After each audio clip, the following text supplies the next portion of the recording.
সাধ্যের মধ্যে নিজের পছন্দ মতো যা যা করার করুন। প্রিয় মানুষের সাথে কথা বলতে ইচ্ছে করলে কথা বলুন, কারণ এই সময়টা আর ফিরে পাওয়া যাবে না।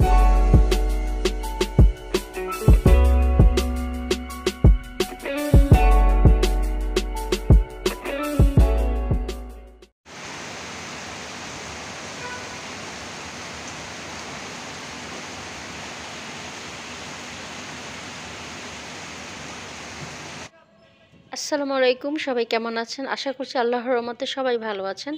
এই যে আন্তিকাকে নিয়ে স্কুল থেকে যাচ্ছি, তো সবসময় তো আসলে শ্যুট করা হয় না স্কুলে যাওয়া আসাটা, তো আজকে বাসায় যাচ্ছি, তো একটু শ্যুট করলাম আর কি।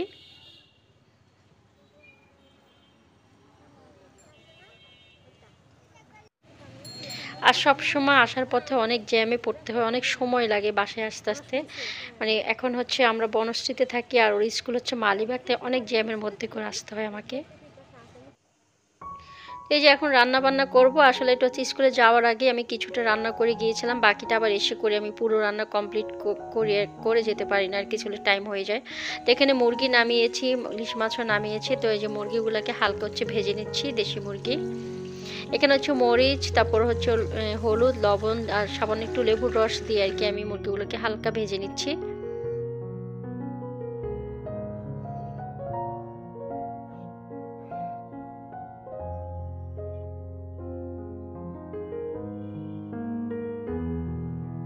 আর এখানে এই ভাজার তেল দিয়ে আর কি আমি মুরগিটা রান্না করব।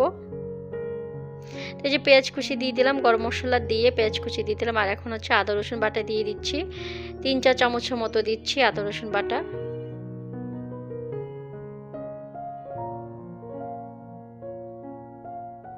তো মুরগিটাতে পেঁয়াজ বাটা, তারপর বাকি সব মশলা দিয়ে মশলাটাকে কষিয়ে তারপর হচ্ছে মুরগিটাও দিয়ে দিয়েছি, আর সাথে আলুও দিয়েছি।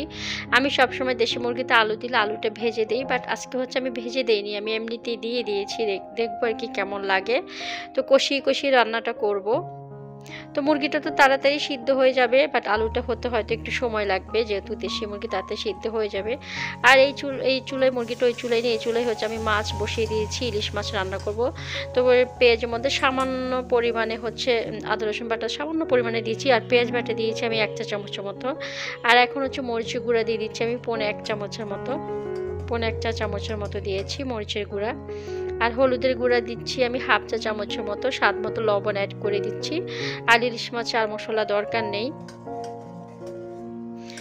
আদা রসুন বাটা অনেকে দেয় না, আমি সামান্য পরিমাণে দেই আর কি। যাই হোক, এখন হচ্ছে ইলিশ মাছগুলো দিয়ে দিচ্ছি বিছিয়ে মশলার মধ্যে। আর আমি হচ্ছে প্রেসার কুকারে রান্নাটা করব, প্রেসার কুকারে রান্না করব, বাট আমি সিটি দিব না, আমি লো আছে রান্নাটা করব। আসলে আমি একটু অন্যভাবে রান্না করতে চেয়েছিলাম, বাট সেভাবে হয়নি। আমি যেদিন করব সেদিন আপনাদেরকে আর কি বলবো কিভাবে করতে চেয়েছিলাম। তো এখন হচ্ছে যাই হোক, ইলিশ মাছগুলোকে একটু উল্টে পাল্টে দিচ্ছি মশলার মধ্যে।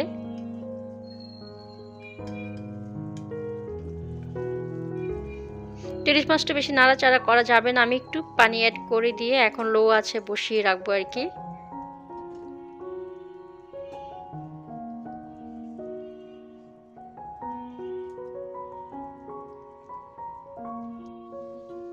আর এইদিকে আমার মুরগি রান্নাটাও হয়ে গিয়েছে। আর এই যে ইলিশ মাছটাও রান্না হয়ে গিয়েছে, দেখেন কালারটা কত সুন্দর এসেছে। আর এখানে আন্তিকে হচ্ছে ওর যে কাজিন এসেছে চট্টগ্রাম থেকে, ওর সাথে খেলা করছে। এটা হচ্ছে ও থাকা অবস্থায় ব্লগ, ও তো এখন চলে গিয়েছে। আসলে আমার ব্লগ দিতে একটু লেট হচ্ছে, কারণ আমার এডিট করতে আর আমি সময়ও কম পাচ্ছি, তাই একটু লেট হচ্ছে ব্লগগুলো আপলোড করতে আর কি। রিজু ভাই তোমার ফলো করে?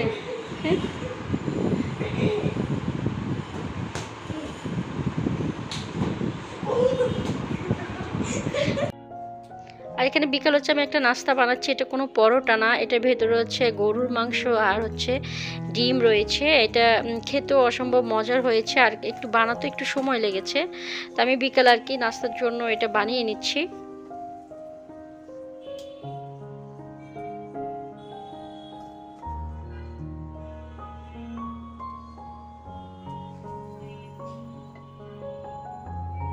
তো এই যে আমি সবগুলো এভাবে করে বানিয়ে নিয়েছি, এখন আমি পিস করে কেটে নিব।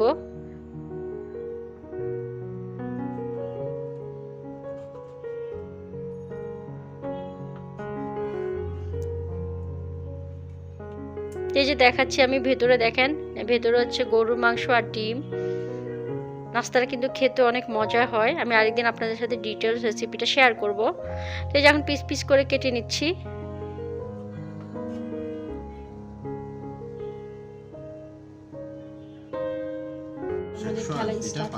আর এই খেলাটা হচ্ছে মনোপলি খেলা। তো এটা আমরা সবাই মিলে খেলছি। আর এই যে 60 টাকা ব্যাংকে আমি দিয়ে দিচ্ছি। হচ্ছে আমার টাকা। এই 50 টাকা এখানে।